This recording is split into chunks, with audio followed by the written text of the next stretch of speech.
സംസ്ഥാനത്ത് കനത്ത മഴ അത് അതിതീവ്ര മഴയായി തുടർന്നുകൊണ്ടിരിക്കുന്നു. പല ജില്ലകളിലും മഴ മുന്നറിയിപ്പിൽ മാറ്റം സംഭവിക്കുന്നു. കൂടുതൽ ജില്ലകളിലേക്ക് റെഡ് അലർട്ട് പ്രഖ്യാപിക്കേണ്ട ഒരു സാഹചര്യം ഉണ്ടായിരിക്കുന്നു.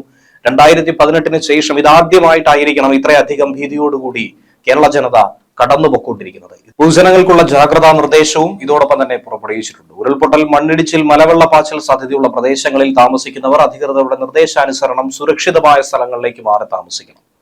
നദിക്കരകൾ, അണക്കെട്ടുകളുടെ കീഴ്പ്രദേശങ്ങൾ എന്നിവിടങ്ങളിൽ താമസിക്കുന്നവരും അപകട സാധ്യത മുൻകൂട്ടി കണ്ട് അധികൃതരുടെ നിർദ്ദേശാനുസരണം മാറി താമസിക്കേണ്ടതാണ്. ദുരന്ത സാധ്യതാ പ്രദേശങ്ങളിൽ താമസിക്കുന്നവർ നിർബന്ധമായും തങ്ങളുടെ പ്രദേശത്ത് ക്യാമ്പുകൾ തുറന്നുവെന്ന് ഉറപ്പാക്കേണ്ടതും പകൽ സമയത്ത് തന്നെ അങ്ങോട്ടേക്ക് മാറി താമസിക്കേണ്ടതുമാണ്. അതിനുവേണ്ടി തദ്ദേശ സ്ഥാപന, റവന്യൂ അധികാരികളുമായി ബന്ധപ്പെടണം. ശക്തമായ കാറ്റിന് സാധ്യത ഉള്ളതുകൊണ്ട് തന്നെ അടച്ചുറപ്പില്ലാത്ത വീടുകളിൽ താമസിക്കുന്നവരും മേൽക്കൂര ശക്തമല്ലാത്ത വീടുകളിൽ താമസിക്കുന്നവരും പ്രത്യേക ജാഗ്രത പാലിക്കേണ്ടതാണ്.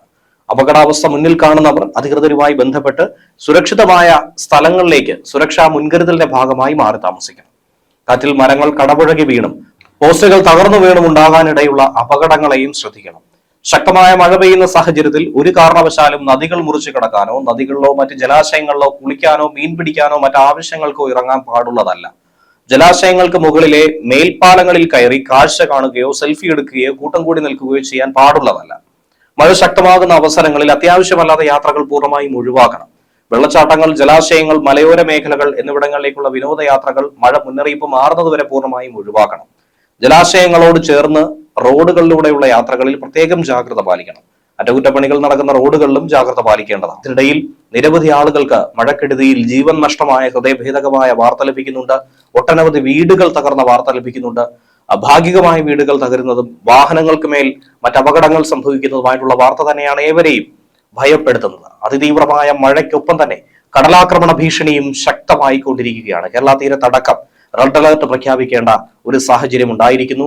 ഒപ്പം തന്നെ എടുത്തു പറയേണ്ട മറ്റൊരു വിഷയം, നദീ തീരങ്ങളിൽ താമസിക്കുന്നവർക്കൊക്കെ തന്നെ ഹൈ അലർട്ട് നൽകുന്നു. പ്രളയസമാന സാഹചര്യം മുന്നിൽ ഉടലെടുത്തേക്കാമെന്നുള്ള സൂചനയും ദുരന്ത നിവാരണ അതോറിറ്റിയുടെ ഭാഗത്തു നിന്നും ലഭിക്കുകയാണ്. സംസ്ഥാനത്ത് കനത്ത മഴയിൽ ഇപ്പോൾ വ്യാപക നാശനഷ്ടം റിപ്പോർട്ട് ചെയ്തുകൊണ്ടിരിക്കുന്നു. ഈ ഘട്ടത്തിൽ മഴ മുന്നറിയിപ്പിൽ ഒരു മാറ്റം സംഭവിച്ചിരിക്കുകയാണ്. അതിതീവ്ര മഴയ്ക്ക് സാധ്യത ഉള്ളത് കൊണ്ട് തന്നെ 8 ജില്ലകളിലാണ് കേന്ദ്ര കാലാവസ്ഥാ വകുപ്പ് റെഡ് അലർട്ട് പ്രഖ്യാപിച്ചിരിക്കുന്നത്.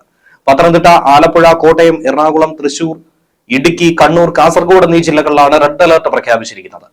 തിരുവനന്തപുരം, കൊല്ലം, പാലക്കാട്, മലപ്പുറം, കോഴിക്കോട്, വയനാട് എന്നീ ജില്ലകളിൽ ഓറഞ്ച് അലർട്ടും ഇതോടൊപ്പം തന്നെ പ്രഖ്യാപിച്ചിട്ടുണ്ട്. വടക്കൻ ജില്ലകളിൽ കനത്ത ജാഗ്രതാ നിർദ്ദേശമാണ് നൽകിയിരിക്കുന്നത്.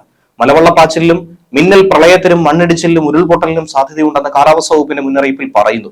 സംസ്ഥാനത്തിന്റെ വിവിധ ഭാഗങ്ങളിൽ തുടരുന്ന കനത്ത മഴയിൽ വ്യാപകമായ നാശനഷ്ടങ്ങൾ തന്നെയാണ് റിപ്പോർട്ട് ചെയ്യപ്പെട്ടിട്ടുള്ളത്. കാലവർഷക്കെടുതിയിൽ ഇന്ന് 4 പേർ കൂടിയാണ് മരണപ്പെട്ടിരിക്കുന്നത്. മരം വീണ് ഇന്നും ഇന്നലെയുമായി ഒട്ടനവധി വീടുകളാണ് തകർന്നിരിക്കുന്നത്. ഇന്നലെ രാത്രിയിൽ ശക്തമായ കാറ്റിൽ വൈദ്യുതി പോസ്റ്റുകൾ അടക്കം പല മേഖലയിലും സംസ്ഥാനത്തെ പല ജില്ലകളിലും ഒടിഞ്ഞു വീണിട്ടുണ്ട്. ഇനിയും പലയിടങ്ങളിലും വൈദ്യുതി പുനഃസ്ഥാപിച്ചിട്ടില്ല എന്നുള്ളതാണ് മറ്റൊരു വശം. റെയിൽവേ ട്രാക്കുകളിൽ മരം വീണതിനെ തുടർന്ന് പല ട്രെയിനുകളും ഇപ്പോഴും വൈകി ഓടുന്നു. ശക്തമായ മഴ അടുത്ത 5 ദിവസം കൂടി തുടരുമെന്നാണ് മുന്നറിയിപ്പ്. സംസ്ഥാനത്ത് നിതാന്ത ജാഗ്രത ഇപ്പോഴും തുടരുന്നു. കണ്ണൂർ താവക്കരയിൽ 30ഓളം വീടുകളിലാണ് വെള്ളം കയറിയിരിക്കുന്നത്. പലയിടത്തും റോഡ്, റെയിൽ ഗതാഗതം തടസ്സപ്പെട്ടു. പലയിടത്തും വീടുകൾ തകർന്നു, മരങ്ങൾ കടപുഴകി വീണിട്ടുണ്ട്. കൂത്താട്ടുകുളത്ത് മരം വീണൊരു വയോധിക മരിച്ചൊരു വാർത്തയും കഴിഞ്ഞ മണിക്കൂറിൽ പുറത്തു വന്നു. ട്രെയിനുകൾ ഏറെ മണിക്കൂറുകൾ വൈകിയാണ് ഓടിക്കൊണ്ടിരിക്കുന്നത്. വിഴിഞ്ഞത്താകട്ടെ തിരുവനന്തപുരത്ത് ശക്തമായ തിരയിൽപ്പെട്ട് 2 വള്ളങ്ങൾ മറിഞ്ഞ് മത്സ്യത്തൊഴിലാളികളെ കാണാതായിട്ടുണ്ട്. നാളെ എല്ലാ ജില്ലകളിലും യെല്ലോ അലർട്ട് പ്രഖ്യാപിച്ചിരിക്കുന്നു. തിരുവനന്തപുരം ജില്ലയിൽ കഴിഞ്ഞ 6 ദിവസമായി പെയ്യുന്ന മഴയിൽ ശക്തമായ കാറ്റിൽ 144ഓളം വീടുകൾക്ക് നാശനഷ്ടം സംഭവിച്ചു. 138ഓളം വീടുകൾ ഭാഗികമായും 6 വീടുകൾ പൂർണ്ണമായും തകർന്നിരിക്കുന്നു. നെടുമങ്ങാട് താലൂക്കിൽ മാത്രം 31 വീടുകൾ ഭാഗികമായി തകർന്നു. ഒരു വീടാകട്ടെ പൂർണ്ണമായും തകർന്നിരിക്കുന്നു. ചിറയൻകീഴ് താലൂക്കിൽ 9 വീടുകളാണ് ഭാഗികമായി തകർന്നിരിക്കുന്നത്. കാട്ടാക്കടയിൽ 8ഓളം വീടുകളും വർക്കലയിൽ 38ഓളം വീടുകളും ഭാഗികമായി തകർന്നു. ഏറ്റവും അധികം നാശനഷ്ടം റിപ്പോർട്ട് ചെയ്തത് നെയ്യാറ്റിൻകര താലൂക്കിലാണ്. അവിടെ 52ഓളം വീടുകളാണ് ഭാഗികമായി തകർന്നത്. 5ഓളം വീടുകൾ പൂർണ്ണമായും തകരുന്ന ഒരു സാഹചര്യവുമാണ് ഉണ്ടായത്. ഇനിയുള്ള 3 മണിക്കൂർ ഏറെ ശ്രദ്ധയോടുകൂടി നോക്കി. കാരണം കേരളത്തിലെ തിരുവനന്തപുരം, കൊല്ലം, ആലപ്പുഴ, കോട്ടയം, എറണാകുളം, തൃശൂർ ജില്ലകളിൽ 3 മണിക്കൂർ നേരത്തേക്ക് റെഡ് അലർട്ട് പ്രഖ്യാപിച്ചിരിക്കുകയാണ്. ജില്ലയിൽ ഒറ്റപ്പെട്ട ഇടങ്ങളിൽ ഇടിമിന്നലോട് കൂടിയ ശക്തമായ മഴയ്ക്കും മണിക്കൂറിൽ 60 കിലോമീറ്റർ വരെ വേഗതയിൽ ശക്തമായ കാറ്റിനുമാണ് സാധ്യതയുള്ളത്. പത്തനംതിട്ട, ഇടുക്കി, പാലക്കാട്, മലപ്പുറം, കോഴിക്കോട്, വയനാട്, കണ്ണൂർ, കാസർഗോഡ് ജില്ലകളിൽ 3 മണിക്കൂർ നേരത്തേക്ക് ഓറഞ്ച് അലർട്ട് പ്രഖ്യാപിച്ചിട്ടുണ്ട്. ഈ മേഖലയിൽ ഒറ്റപ്പെട്ടയിടങ്ങളിൽ ഇടിമിന്നലോടുകൂടിയ ഇടത്തരം മഴയ്ക്ക് മണിക്കൂറിൽ 60 കിലോമീറ്റർ വരെ വേഗതയിൽ ശക്തമായ കാറ്റിനും സാധ്യതയുണ്ടെന്നാണ് കേന്ദ്രം പറയുന്നത്. മഴ കൂടുതൽ കനത്തതോടെ സംസ്ഥാനത്ത് പല നദികളിൽ ജലനിരപ്പ് ഉയർന്നുകൊണ്ടേയിരിക്കുന്നു. പ്രളയ സാധ്യതാ മുന്നറിയിപ്പും ഇതോടൊപ്പം തന്നെ പുറപ്പെടുവിച്ചിട്ടുണ്ട്. പത്തനംതിട്ട ജില്ലയിലെ മണിമല നദി, അച്ഛൻകോവിലാർ, പമ്പ നദി, കാസർഗോഡ് ജില്ലയിലെ മെഗ്രാൽ നദി, നീലേശ്വരം നദി, ഉപ്പള നദി എന്നിവിടങ്ങളിൽ ഓറഞ്ച് അലർട്ടും, എറണാകുളം ജില്ലയിലെ മൂവാറ്റുപുഴ നദി, കണ്ണൂർ ജില്ലയിലെ പെരുമ്പ, കുപ്പം നദി, കാസർഗോഡ് ജില്ലയിലെ കാര്യങ്കോട്, കൊല്ലം ജില്ലയിലെ പള്ളിക്കൽ നദി, കോട്ടയം ജില്ലയിലെ മീനച്ചിലാർ, കോഴിക്കോട് ജില്ലയിലെ കോരപ്പുഴ, പത്തനംതിട്ട ജില്ലയിലെ പമ്പ, അച്ചൻകോവിൽ നദി, തിരുവനന്തപുരം ജില്ലയിൽ വാമനപുരം നദി, വയനാട് ജില്ലയിലെ കബനി എന്നിവിടങ്ങളിൽ യെല്ലോ അലർട്ടും പ്രഖ്യാപിച്ചിട്ടുണ്ട്. ഈ സാഹചര്യത്തിൽ ഈ നദികളുടെ തീരത്ത് താമസിക്കുന്നവർ ജാഗ്രത പുലർത്തേണ്ടതാണെന്നും ദുരന്ത നിവാരണ അതോറിറ്റി അറിയിച്ചു. ദിവസങ്ങളായി പെയ്തുകൊണ്ടിരിക്കുന്ന ശക്തമായ മഴയും കിഴക്കൻ വെള്ളത്തിന്റെ വരവും കാരണം പമ്പാ നദിയിൽ ജലനിരപ്പ് ഉയർന്നതോടെ മാന്നാറിന്റെ പടിഞ്ഞാറൻ മേഖലയിലുള്ള പല വീടുകളിലും വെള്ളം കയറി തുടങ്ങി. പമ്പയാറിന്റെ തീരങ്ങളിൽ കര കവിഞ്ഞ് സമീപ റോഡുകളും വീടുകളുടെ മുറ്റത്തുമൊക്കെ തന്നെ വെള്ളം കയറിയ നിലയിലാണ്. റോഡ് ഗതാഗതവും മഴയെ തുടർന്ന് താറുമാറായ അവസ്ഥയാണ്.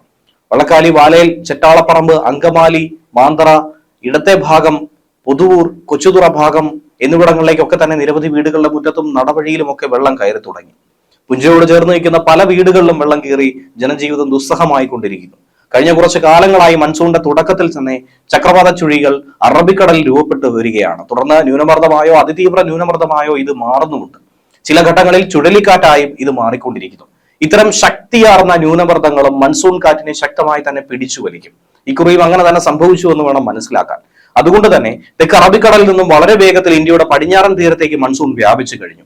കന്യാകുമാരി മുതൽ ഗോവ വരെയുള്ള തീരത്ത് ഒരൊറ്റ ദിവസം കൊണ്ടാണ് ഈ മഴ ശക്തമായത്. മൺസൂണിന്റെ തുടക്കം മാത്രമായ ഇതിനെ നോക്കിക്കാണാനായി സാധിക്കും. ശരിയായിട്ടുള്ള ഫലം ഇതുവരെയും നമുക്ക് ലഭ്യമായിട്ടില്ല. ഇനിയുള്ള അടുത്ത 4 മാസക്കാലം നമുക്ക് വിശാലമായ മൺസൂൺ ഉണ്ട്. അതിനിടയിൽ ന്യൂനമർദ്ദങ്ങളും ചക്രവാത ചുഴിയും സൈക്ലോണുകളും ഒക്കെ തന്നെ സംഭവിച്ചേക്കാം. എല്ലാം തന്നെ മഴയ്ക്ക് അനുകൂലമാണ്. ഇത്രയും മഴ കിട്ടിയ ഒരു സാഹചര്യത്തിൽ ഇനി ന്യൂനമർദ്ദങ്ങൾ കൂടി വന്നാൽ അത് കൂടുതൽ പ്രശ്നം വഷളാക്കും. 2020 മുതലുള്ള പഠനങ്ങളിൽ അറബിക്കടലിൽ ന്യൂനമർദ്ദം കൂടുന്നതിനെ കുറിച്ച് കാര്യമായി പറയുന്നുണ്ട്, പ്രതിപാദിക്കുന്നുണ്ട്. കിഴക്കൻ അറബിക്കടലിൽ മെയ് മാസത്തിൽ സൈക്ലോണിന് അനുകൂലമാകുന്ന ഒരു അന്തരീക്ഷ ഘടകവും സമുദ്ര ഘടകവും ഒക്കെ ഉണ്ടാകുന്നുവെന്നാണ് പഠനങ്ങളിലൂടെ പറയുന്നത്. എന്തായിരുന്നാലും ഇനിയുള്ള 5 ദിവസത്തേക്കുള്ള മഴ സാധ്യതാ പ്രവചനവും കേന്ദ്രം പുറത്തുവിട്ടിട്ടുണ്ട്. 30-ാം തീയതി പത്തനംതിട്ട, ആലപ്പുഴ, കോട്ടയം, ഇടുക്കി, എറണാകുളം, തൃശൂർ, കണ്ണൂർ, കാസർഗോഡ് ജില്ലകളിലാണ് റെഡ് അലർട്ട് പ്രഖ്യാപിച്ചിട്ടുള്ളത്. അതോടൊപ്പം 30-ാം തീയതി തിരുവനന്തപുരം, കൊല്ലം, പാലക്കാട്, മലപ്പുറം, കോഴിക്കോട്, വയനാട് എന്നീ ജില്ലകളിൽ ഓറഞ്ച് അലർട്ട് പ്രഖ്യാപിച്ചിട്ടുണ്ട്. 31-ാം തീയതി തിരുവനന്തപുരം, കൊല്ലം, പത്തനംതിട്ട, ആലപ്പുഴ, കോട്ടയം, ഇടുക്കി, എറണാകുളം, തൃശൂർ, പാലക്കാട്, മലപ്പുറം, കോഴിക്കോട്, വയനാട്, കണ്ണൂർ, കാസർഗോഡ് ജില്ലകളിൽ യെല്ലോ അലർട്ട്. 1-ാം തീയതി കണ്ണൂർ, കാസർഗോഡ് ജില്ലകളിലും 2-ാം തീയതി കണ്ണൂർ, കാസർഗോഡ് ജില്ലകളിലും 3-ാം തീയതി കണ്ണൂർ, കാസർഗോഡ് കൂടാതെ കോഴിക്കോട്, വയനാട് ജില്ലകളിലും യെല്ലോ അലർട്ടാണ്. സംസ്ഥാനത്ത് കാലവർഷം കലിതുള്ളി തന്നെയാണ് പെയ്തിറങ്ങുന്നത്.